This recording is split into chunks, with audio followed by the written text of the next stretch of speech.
Guys, welcome to my channel. Today, magpapa-tire rotation tayo at ise-share ko sa inyo bakit important magkaroon ng tire rotation.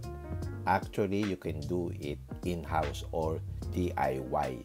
Pero in my case, pumunta ako dito sa Shell station para mas madali. So ano ba ang benefits ng tire rotation at gaano kadalas mo itong gawin? So halika, samahan niyo ako. So what does rotating tires do for the way your car drives? With so many different factors at play, it's common for tires to wear out at uneven rates. Kaya importante yung tire rotation kasi it helps you keep the tire tread relatively even across all the 4 tires. Okay, i-discuss natin yung benefits ng tire rotation. Unang benefit niya, it helps with road traction. Kasi habang ginagamit mo yung tires, napupudpud siya. So kapag napudpud siya o kaya yung tread depth is lost, yung road traction is nababawasan. So pagka wala kang good traction, yung safety mo could be affected, especially during wet or otherwise hazardous conditions.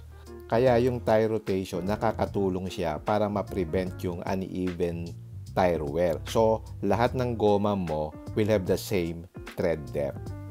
The second benefit is that it protects against blowouts o yung pagsabog. Kasi yung tire failure becomes more likely as your tire wears out. Kasi yung pagsabog can cause you to lose control of your car, leading to a dangerous situation on the road. So yung tire rotation ensures na yung 4 na gulong mo is magwe-wear out at a safe rate.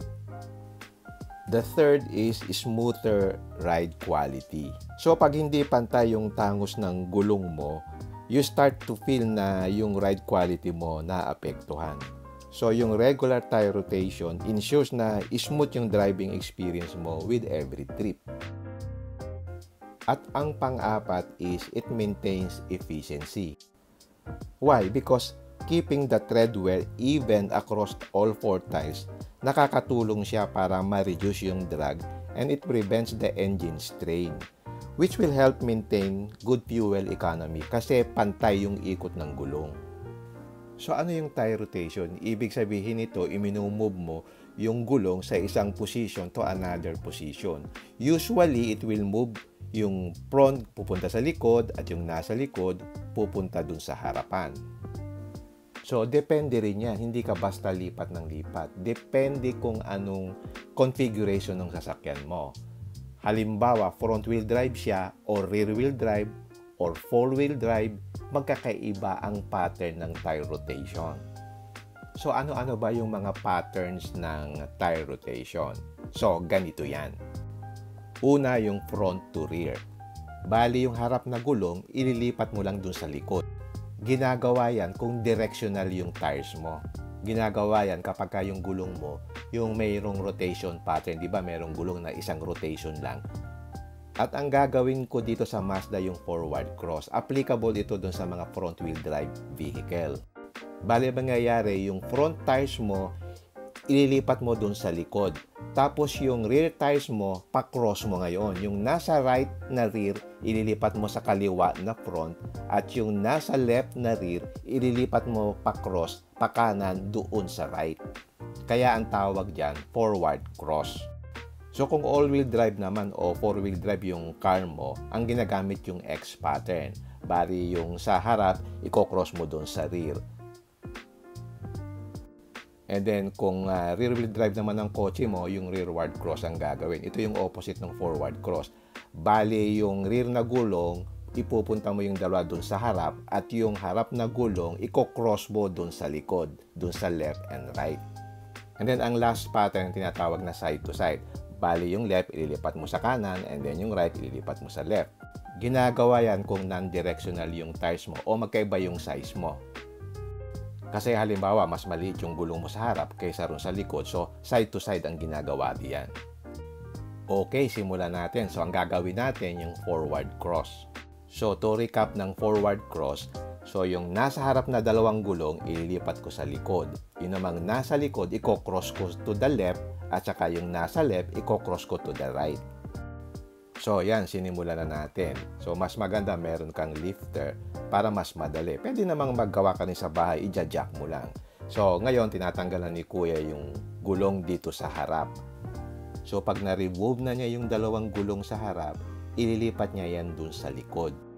So, natanggal na niya yung front tires. So, yung front left, naka-ready na dito sa rear left. Tapos, yung galing dun sa front right, naka-ready na dun sa rear right. So, mas maganda naka-ready na dyan para hindi kayo magkalituhan. So, ngayon, tinatanggal na niya yung rear left tire kasi yan yung ilalagay dun sa front right portion. Okay, maluwag na yung nuts dito sa left. So, lilipat siya dun sa right para paluwagin din yung nuts. So, yan. Natanggal na niya yung right rear tire. So, ililipat niya yan doon sa left front portion. So, yan. So, pinapagulong niya and then ikakabit na ngayon niya dito sa left galing dun sa right na rear tire. And then, itong nasa left rear, dadalhin naman niya ngayon dun sa front na right. Galing yan dun sa left. Yan, pinapagulong niya para dun niya naman ikabit dun sa front right corner. Okay, check natin yung condition ng tires. Medyo makapal pa, pero yung sides, nag-start na numipis na.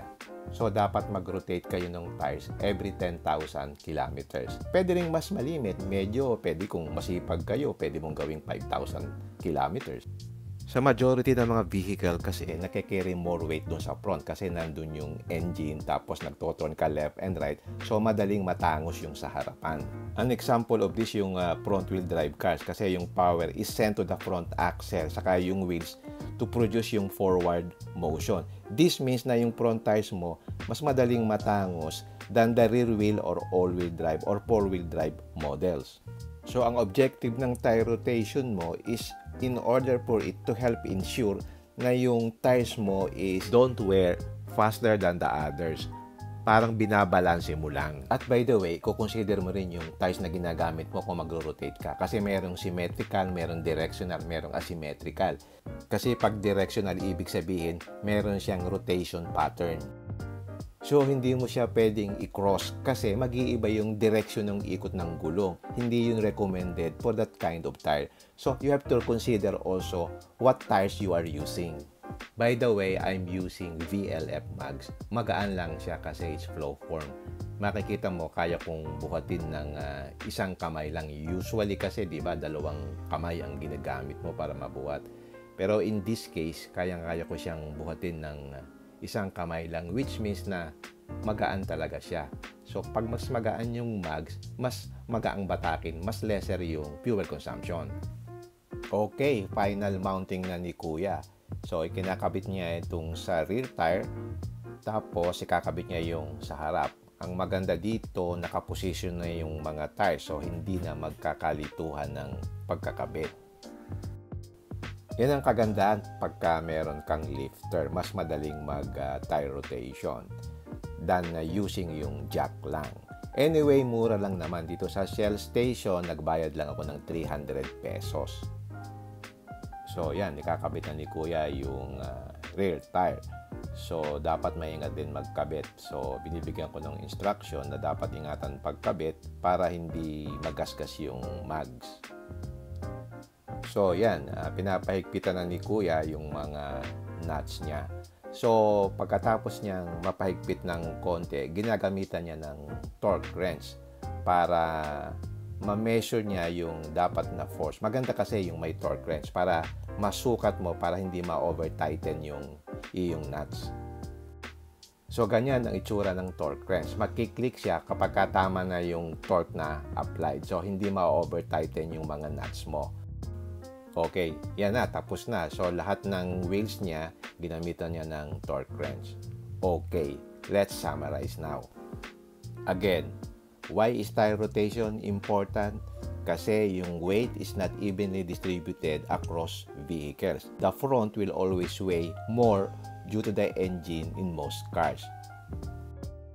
So, yung difference ng weight concentration niya, nagre-resulta yan sa irregular and non-uniform wear pattern. Yung inconsistencies niya can destroy your tires throughout several thousand kilometers, sending you to the tire shop more prematurely.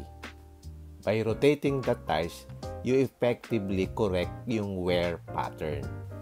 So, yung practice na to nakakapagbigay sa iyo ng mas magandang resulta sa iyong tire use, thus saving you money. And also, it ensures consistent performance from your tires, which improves efficiency, traction, and safety. And also, remember, meron ding iba-ibang tread patterns. So, you have to consider that when you are rotating your tires. An example is yung directional tires. Pag sinabi mong directional, isang direction lang ang ikot niya. Parang ganyan, meron siyang directional marker. Yun ang ikot ng gulong. So, hindi mo siya pwedeng i-cross kasi mawawala yung direction niya, di ba? Para makorek mo yun, tatanggalin mo dun sa mags o rim para babaliktarin mo yung gulong para same direction yung ikot. So, pag mali yung direction, nawawala yung kanyang handling properties. Kung symmetrical naman o asymmetrical yung tires, pwede mo siyang i-cross rotation. Okay, hanggang dito na lang. And I hope meron kayong natutunan in maintaining your tires. Okay, if you like this video, don't forget to like, share, and subscribe. Until next time, see you again my next vlog. Bye!